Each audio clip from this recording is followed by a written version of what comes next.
Hello guys, share ko lang tong video na to at pagmasdan ninyo kung anong ginawa nitong hayop na security guard na ito. Hindi na naawa sa bata. Sinira na nga niya yung paninda niya, sinipa pa niya. Putang ina mo kang gwardiya ka kung sino ka mang hayop kang animal ka. Sana parusahan ka ng Diyos sa ginawa mo sa bata. Hindi ka na naawa, walang niya ka. Dahil sa'yo napamura ko, putang ina mo. Putang ina mo.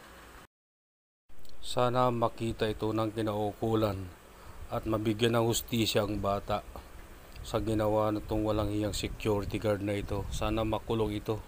Child abuse tong ginawa niyang ito. Pwede naman niyang utosang umalis na lang. Umalis na yung bata kanina eh.